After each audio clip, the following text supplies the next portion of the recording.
I'd like to welcome you to today's Medical Center Hour. I'm Marcia Day Childress from the Center for Biomedical Ethics and Humanities here in the School of Medicine, and thank you all for turning out on this chilly day. If you're standing down here where I am, it's even chillier. There's quite a draft reminding us of the season we're in. Medical Center Hour tunes its programming to current concerns, be they developments in medical education or clinical practice, trending health issues in the public square, or health-related aspects of university life. In an academic year when UVA and many other colleges and universities are grappling with some very difficult issues in student life, it's appropriate, I think, to devote a Medical Center Hour to one of those matters, the perennially hard topic of suicide and the mental illness that often precedes it. For this program, Here One Day, a film about mental illness, suicide, and family, we turn to the arts, specifically the arts of storytelling and documentary filmmaking, to help us open a conversation about matters often kept secret in our communities, even treated as taboo. And yet our health and the health of our families and communities can depend on an openness that in turn enables and empowers us to support and care for one another. But how to start this conversation? When documentary filmmaker Kathy Leichter moved back into her childhood home after her mother's suicide, she discovered a hidden box of audiotapes. 16 years passed before she had the courage to delve into the box. But there she found what her mother had recorded about every aspect of her life. Here One Day is Miss Leichter's emotionally candid film about a woman coping with mental illness, her family relationships, and the many ripple effects of her suicide on those she loved. It's our privilege to welcome Kathy Leichter here today to show us part of her extraordinary award-winning film, Here One Day, and to speak with us about the film and its stories, her mother's and her own, and how they're helping to mitigate mental health stigma and to educate and support individuals and families in communities and educational institutions across the country. Producer and director of the film, Ms. Leichter, is with Two Sons Media in New York City. You'll find a brief biographical sketch in your handout. You'll also find in the handout a list of resources, many national and some quite specifically local to UVA, for the support of persons, families, and communities affected by bipolar illness, suicide, or both. We'd like to thank the university's Institute for Practical Ethics in Public Life for being our partner in presenting this program. And now, Kathy Leichter and Here One Day. Welcome.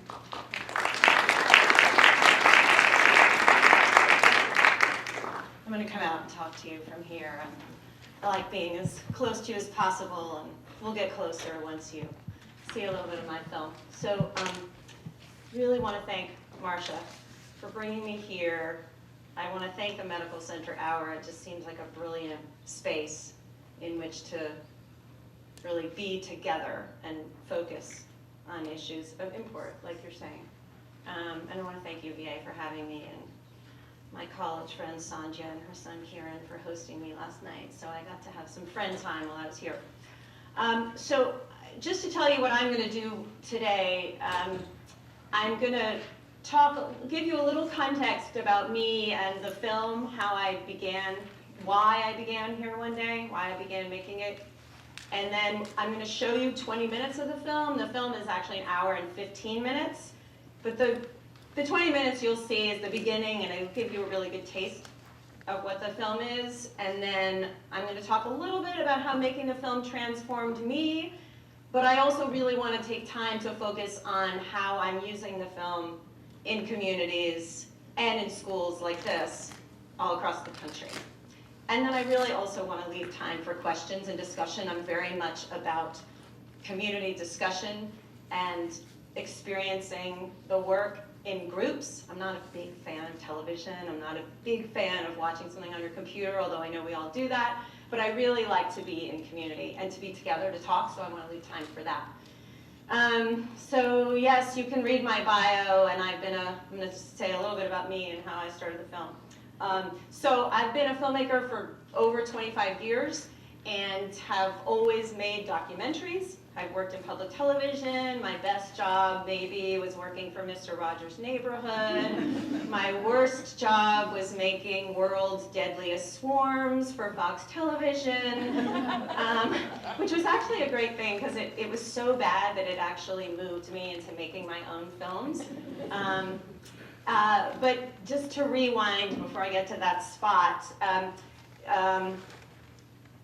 yeah, Here One Day tells the story, as most of you probably know from the blurbs, but tells the story of my experience, my mother's experience being diagnosed with bipolar disorder and hypomania and bipolar 2, they probably called it, although at the time in the early 70s, 1974, when she was diagnosed, it was called manic depression. So kind of living with her, the film is about our family and living with her experience of the illness and just who my mom was as a person, not as someone who was labeled with this illness, but just who she was.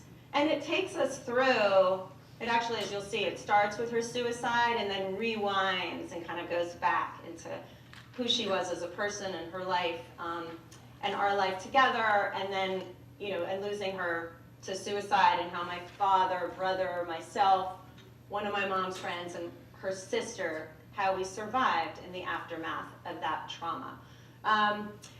But as this filmmaker who was working for World's Deadliest Swarms and Mr. Rogers' Neighborhood, I really had no idea that I would ever tell this story. And in fact, there I am, 20 years or so into my film career, making World's Deadliest Swarms, realizing that was horrible and I didn't want to use my voice and my storytelling power to make bad TV. And my mom, I was working actually at the public television in Pittsburgh, and it's in the film so I won't say that much about it, but got a call from my dad telling me that my mom had died by suicide. She'd taken her life. That's what my dad said. And you can see how I respond to that in the movie. In any event, I moved home. I moved into the apartment where I had grown up and where I still live today with my kids. And this is the place where my mom, you'll see it in the movie. I'm a spoiler. I'm telling you all things. But and my mom jumped out of our dining room window. And I live there now with my kids, and they know about it, and that's a whole story in itself. In any event, I moved back home, but I didn't move back home and say, I'm going to make a movie about this. No way. I didn't want to,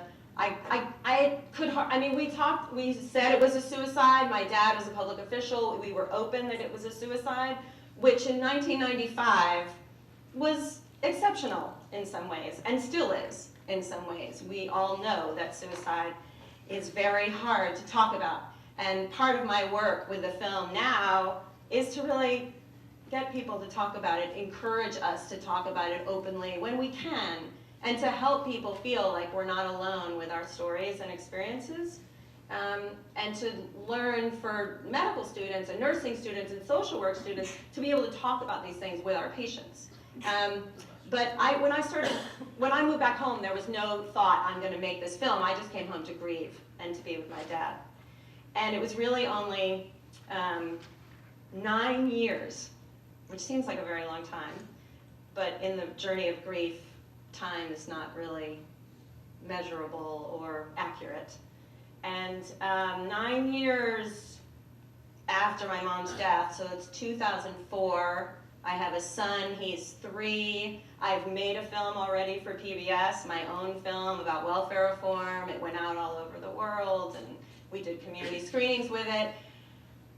2004, I have a son, I'm pregnant. La-di-da, I'm going around. I go for the sonogram to see how the baby's doing by myself.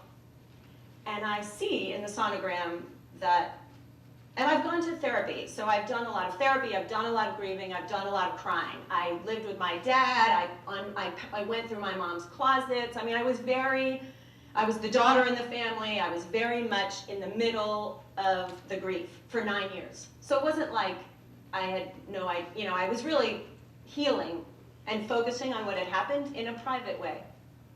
But I go through the sonogram, and I can see in the sonogram that the baby's a boy. So when I saw that, I felt this huge wave of heat go from my feet up to my head while I was on the table. Never experienced that before.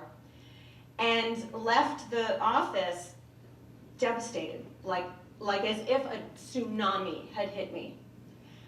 Because I realized I wasn't planning to have more than 2 children, and I realized that I was going to have 2 sons. And this was in 2004, and I spent, and I got hit. I mean, I say it was a tsunami. I got hit with like a second or third or fourth, whatever it was, wave of grief. And I thought for a while that it was about having a boy and how much I wanted a daughter. And yes, there are reasons sometimes why we want a certain gender in our child. But I was hit with crying, even after the baby was born, and like checking his diaper and being like, wait a minute, you're a boy. You know, over and over, sort of expecting that I would have a daughter. And grieving, you know, throughout, and being very connected to him as a mother, but also having this whole other experience go on of loss.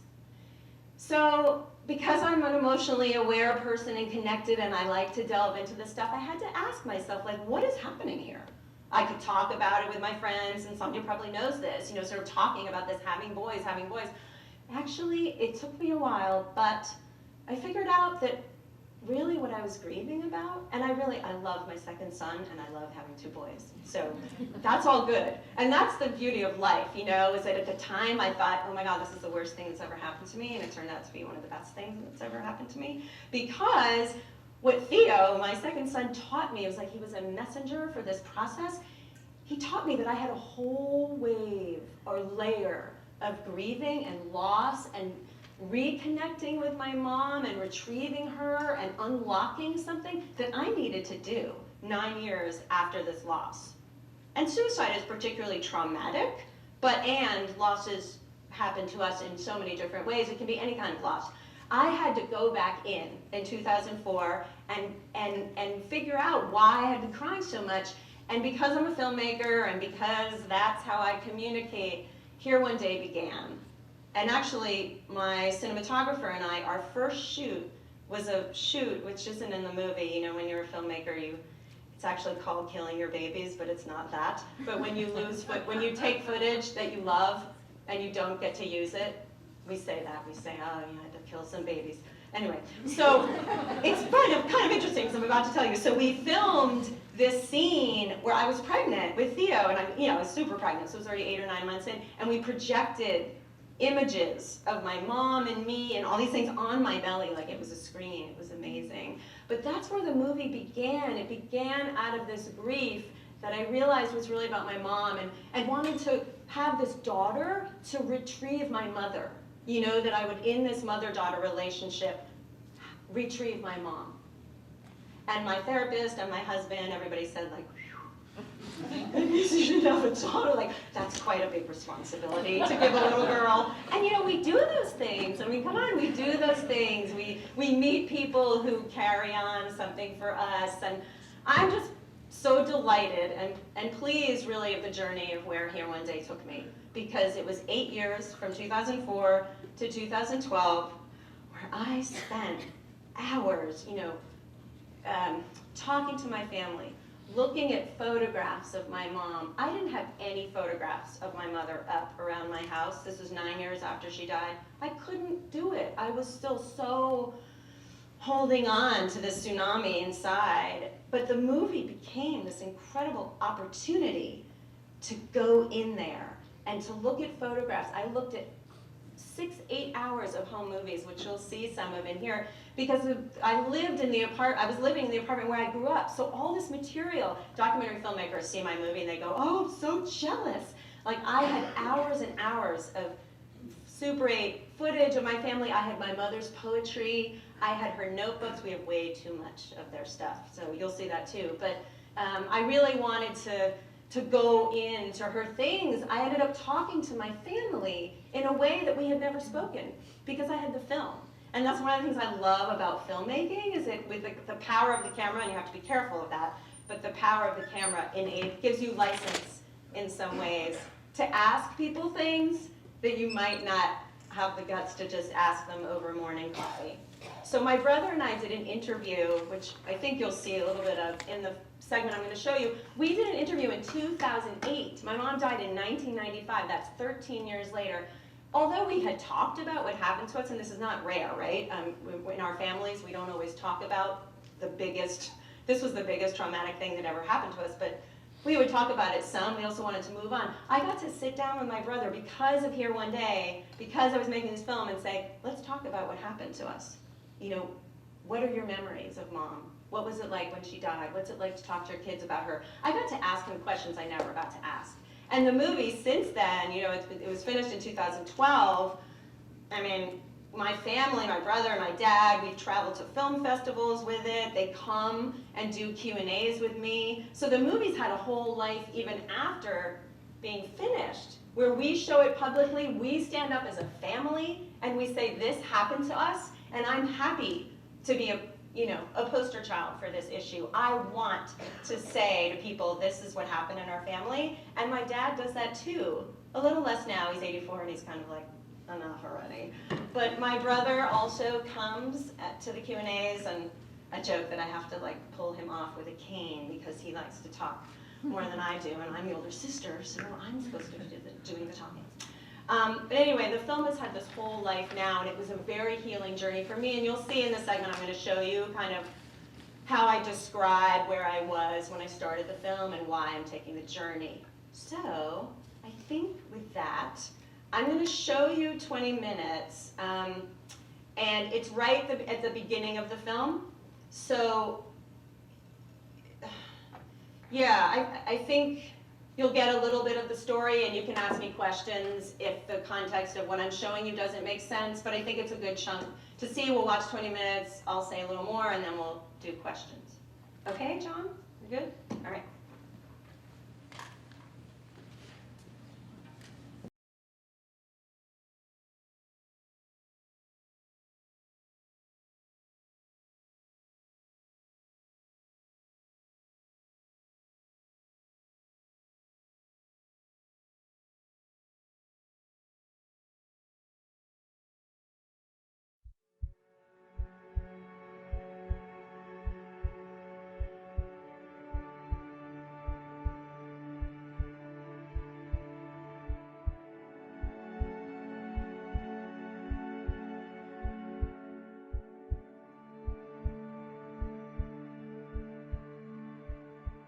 There were ambulances outside the apartment when I got here.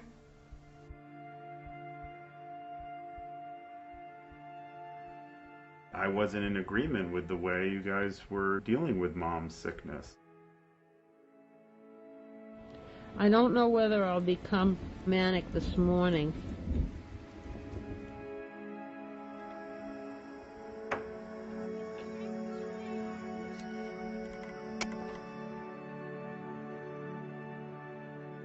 The illness, depression and mania, they're minefields. If you're fortunate, you walk around the mine.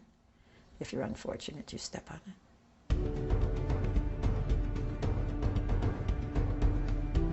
She had this charm and wit. She was like Joan Rivers.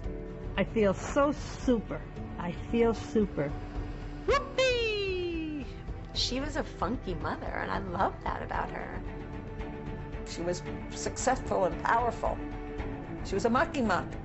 This was a dress of hers that I just dig. People wear this now. Yeah, when they go for sangria. Oh God, I don't know if I can read this.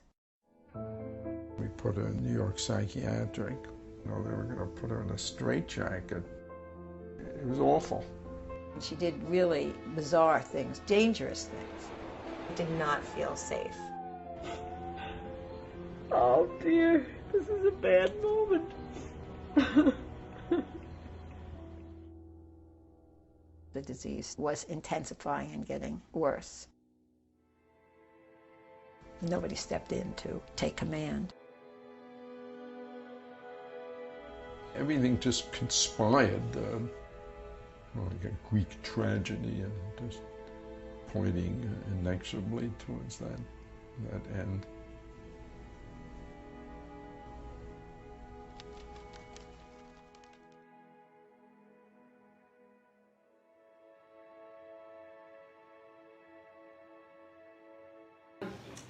So, because we don't have a lot of time. So the movie is available on my website. It's hereoneday.com, and you can stream it and pick it up from where we've left off. It'll be a different experience than watching it with all of you together, but it's still worth seeing it to the end. I mean, you can see, from a storyteller point of view, I mean, the film, I wanted to show you this segment because if you landed in the middle and you saw, where it introduces my mom's illness and the strains on our family that kind of created the circumstances for her first manic episode, it would kind of come out of the blue because you have to get to know my mom and you have to get to know us a little bit, and that's really what the beginning of the movie does, kind of from a story. I'm talking to you as a filmmaker now, not Kathy, the daughter.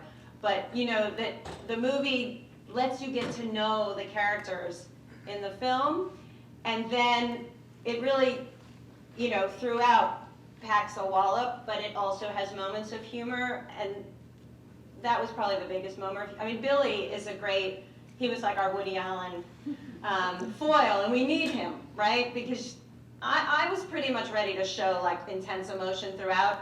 Thank goodness I had an editor who said, like, we need to, narratively, you need to go up and down emotionally to really feel. If it's this heavy all the way along, you're not going to feel anything really in the end. So the film does that, and it has a lot of arcs, and you learn, I won't spoil anything really, but you learn more about my mom and her illness and what it was like on her family. You learn about my parents' marriage.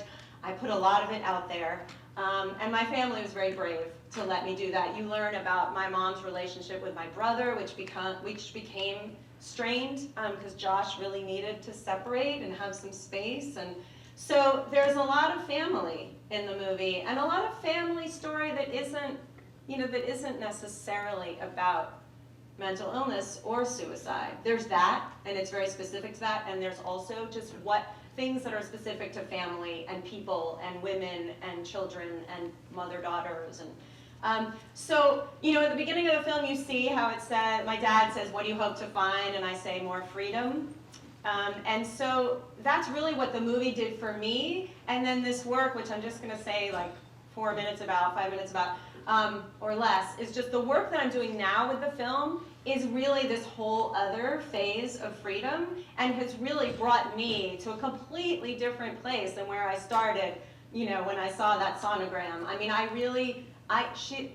my mom is not kind of gripping me in the same way, and I'm very open and eager to use the film. I always used my media before this as a tool for conversation and for social change in community. And I didn't realize, it was kind of a duh moment when I finished it, I didn't realize that I could use this film as a community education tool. It was kind of obvious. But it was only when I showed a sample to the American Psychiatric Association at their annual conference, and 120 psychiatrists and residents, attendings, came in Philadelphia in 2012. The movie was not done, it was a rough cut.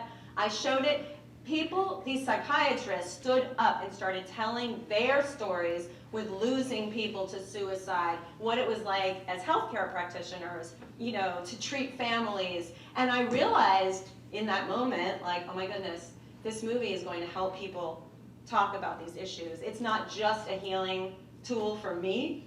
It felt very personal at the time, but it was clear to me how exciting that I could use this work to help audiences. And I didn't really know at the time whether I could stand up and talk about it. And now I've done about 45 to 50 screenings in public libraries, in communities of faith, in churches, in synagogues, in educational institutions, undergraduate, at Skidmore, at Wesleyan, at SUNY, State University schools, upstate New York. I mean, I'm trying as much as possible to diversify my audiences. In a small, working class African American church in Queens, I'm going to UCI, University of California, Irvine, in medical schools, nursing schools, social work schools. I do screenings all over the country. And so being here is really the right place, one of the right places for this film and for me to be, because I feel like using story, I mean, this is what I love about film, but it doesn't have to be film. It can be writing. You know, we all can connect to novels and short stories and photographs, but you know, using a personal film to basically create an emotional space. I mean, by the time the movie's finished, usually the room is completely silent, and I watch every time with the audience. I've seen the movie, you know, 100, 200 times. But I always watch because it's important for me to feel the room. And it can be 25 people in Utica, New York. You know, it can be 200 medical students at University of Pennsylvania who were starting their psychiatry rotation with this film. It can be a classroom of narrative medicine first-year students that I'm leading. You know, wherever we are, the movie creates an emotional space where then people want to talk. So that's what I do. I take it around the country. I lead discussions. I get people talking because the movie's beautiful, because it's an emotional story, because it's personal. It creates space to do that, and I have students asking me, you know, what to do with their patients. I have students asking me, their uncle just died by suicide. Did the movie help me? Should they do some kind of art around their grief? You know, I have so many comments and questions. And I always connect with mental health groups. So wherever I screen the film, we reach out to local NAMIs, to National Alliance on Mental Illness, the American Foundation for Suicide Prevention. So they're always to psych counseling centers at universities. At Skidmore, they had all their flyers out at Wesleyan, so that even if film students come, oh, now they know that the psych center exists for them. So the movie becomes a way not only to talk in a room about these issues, but also to link audiences to mental health, local mental health support. And that's really useful. 150 people came to this library in upstate New York, and they took all this information about, you know, family support groups and things like that. So I'm gonna stop talking and do what I like to do, which is just open it up for questions.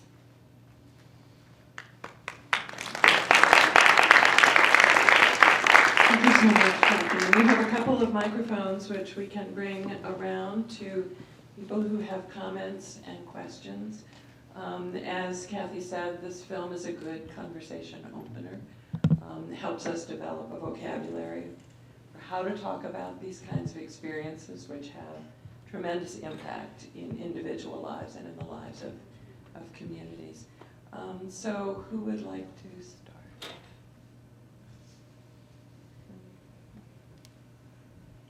I'm interested in the apartment. Well, please, I'm sorry, please identify yourself as well. I'm Danny Becker, and I'm a general internist. So how many closets in that apartment? And have you read the Ross Chass book, Can't We Talk About? Well, I have to buy it. I know all about it. Yeah. It'll resonate. Absolutely, absolutely. No, I mean, the experience of being in the apartment has been incredible for me. I mean, people still say to me, like, are you still living in that apartment? And, you know, and there are lots of things to say about the apartment. It's a rent-stabilized apartment on Riverside Drive. So there was this joke that also hit the cutting room floor about, you know, I was being interviewed by my cinematographer, and I said, well, you know, rents are so whatever, housing is so difficult in Manhattan, you save money on rent. Even if your mom killed herself in your apartment, you save money on rent and you go to therapy. So, you know, it's true. I mean, it was like that. But also really being in the apartment was a way for me to be close to my mom and to heal. And also now the apartment is this new place of life. So that in itself is incredibly healing. You know, I have my children pitter-pattering, running around the house and wrestling, and, you know, there's sunlight coming through the rooms. And for me, that's renewal. And it's not that I forget. I always know it was that dining room window, and I have to deal with that, but I'm the kind of person who wants to be, in some ways, face-to-face with that and let it lead me wherever it leads me. And so, yeah, so the apartment has a new life, and it still exists, and I haven't counted the closets, but I'll go back and do that. They're still full of boxes. Yeah. I'm Deborah Healy, psychiatrist. I was going to ask you about the window. Uh-huh. You would speak a little bit more about it. Yeah, I mean, oh gosh, so you didn't see, there's a scene in the film, well, I introduced it at the beginning where I get the window replaced. So that's a very symbolic scene in the film. Workers come and they actually tear apart the old window and put a new window in, and that was shot in 2005, kind of when I first started making the film, and I was really hoping that replacing the window would kind of move me very far along in my grief and sort of change what had happened. But in fact, you know, the window is just it's beautiful, it's symbolic, it's a portal, and you know, it's a portal in many ways, but it's a psychological space, and I actually thought that if I changed the window, it would change me, and in fact, the truth was that the replacing of the window, it moved me. It was actually, it was absolutely a physical act that changed things, but in fact, you know, the window is actually it's a window. And really, you know, the journey I had to take was internal, you know, through my own windows and portals, if you will, but I had to really go inside and deal with what was inside. So, you know, the space, the actual is important. I'm a storyteller, the window is very symbolic, and it is also, it's a window, and actually to my children, it's kind of just a window. Like they lie down on the radiator in front of that window, and I have to think every time I go sit there, and I do, because it's warm. But my kids lie down there, they even wrestle next to the window, and I'm like, you know, but we talk about it sometimes, so to them it's also just a window. I mean, it's both. It's both. But it's very, you know, these physical places embody, have a lot of meaning for us. But one of the braver things you did in the film was show us repeatedly the view from that window. Yeah. And not straight out, but Yeah. straight down. Yeah. Yeah. I live with that all the time. All the time. I have a question. You hear actors sometimes say how it's difficult to watch themselves on film. Is it not? Yeah. You said you watched it 200 times or whatever. Is it not difficult to like reckon? You know, it was sort of at the beginning, but like the act of filming was so much a process of healing for me.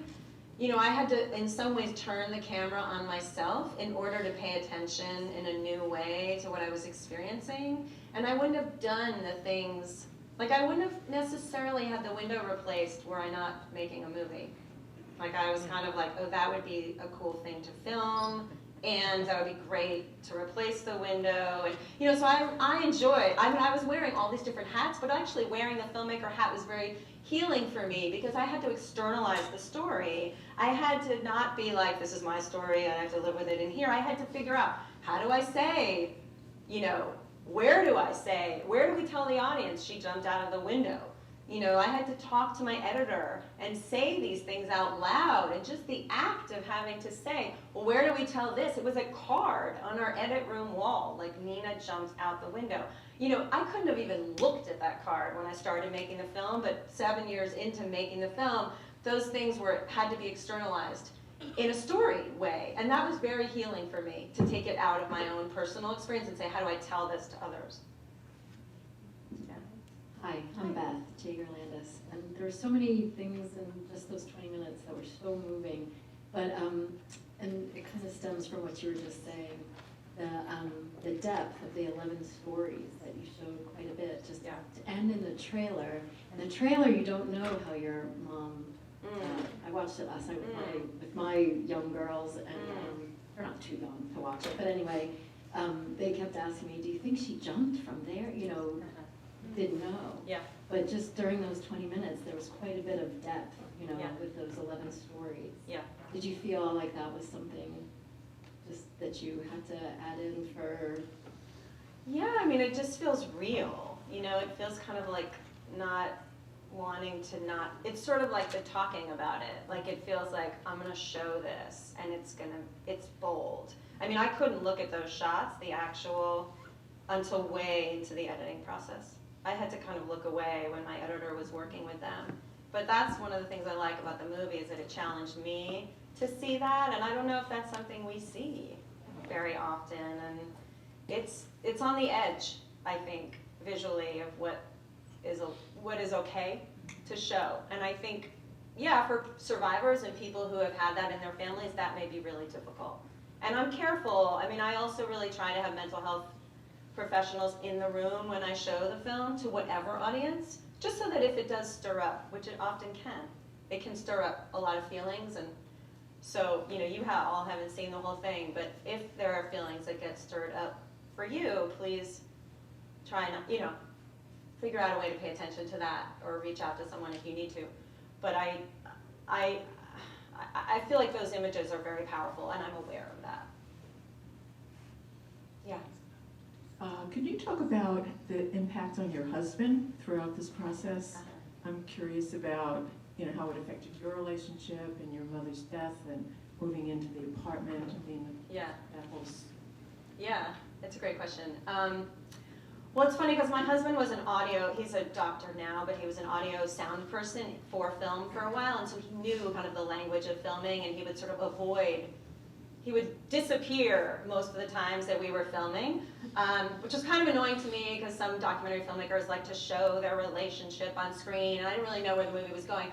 But he made a good decision because he's really not part of this story, really. I mean, it's a great question because he is part of this story, but he's not really part of this story so much. Or it's the story I chose to tell was really about my nuclear family of origin. But the movie, he was very respectful in the making of the film. I met him like 6 months after my mom died, and he actually spent a lot of time being a vessel for me to cry. Like, I just cried into him for like years.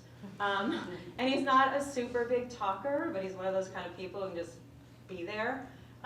So he kind of got me through that early phase, and we got married and had children, and by the time I had this other wave of grief and I was saying, I want a daughter, and he was kind of like, not sure how to help you here, you know. And then it was really my launch as an artist and a filmmaker and a daughter, you know, to make the movie. And he really gave me the space to do that. I also say he gave me a lot of financial stability to do that, which we can't miss talking about as an independent filmmaker. You know, he really, I mean, his job gave us health insurance and all the things we needed so that I could be an artist to make this. So, yeah, I mean, he's been very supportive, and he was very much like, I don't really want to be part of this movie. And I had to just accept that, and I think in a way, when I see the finished product, he was right. I mean, he was also there to kind of say, you gotta move some of this stuff out of the apartment, which was useful. So I basically moved it to the Adirondacks, which he wasn't so psyched about. And then I brought some of it back to film it more, so it hasn't really, he's still saying like, when are you gonna move us out? So he's my. I'm a psychiatrist. How has Josh done? Has he profited from your work? Yeah, it's a great question. People often ask about my brother. So my brother's doing great. I mean, 2012 was when the movie was finished. And there's quite a story about Josh in the film and his estrangement. It's painful. And Josh went to group therapy for a long time, and he's really done a lot of healing. And he's actually, this is funny because I don't really share this information. I don't share this information when he's there, when he's at the Q&A. But when he's not there, I tell audiences, he doesn't know this, that he's getting remarried. He'd probably be fine with it, but he's getting remarried. He got divorced. He's getting remarried. There's a scene with his kids, Josh's kids, when they're 15 and 13, where he talks to them about my mom's death, and that's in the movie. But so he's getting remarried, and he's marrying a very kind of emotionally strong person. And he's really in this new phase of his life where he isn't, I say this too, like he used to date women who were very emotionally dependent, kind of to work through his relationship with my mom. He's sort of done with that narrative, you know, which is very healing, I think. And he's really in a new place because he did the work. Like, he was in a group therapy setting for years. And he also did individual therapy. And we all still have more work to do. It's not like you ever really, you know, heal really any, I don't know, heal, whatever, work through anything.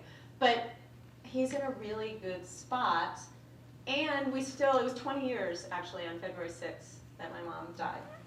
And so, you know, there's still things that come up and pain and tears, which I think is all good.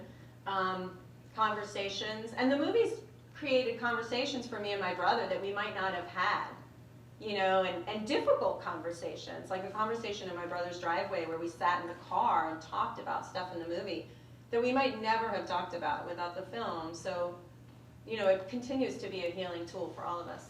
But yeah, he's doing great. I'm afraid we've come to the end of our hour. I will let you know that we are in the process of purchasing a copy of the film for educational use, and not quite sure yet where it will be housed, but it will be available for use within the medical school, the university, and the community.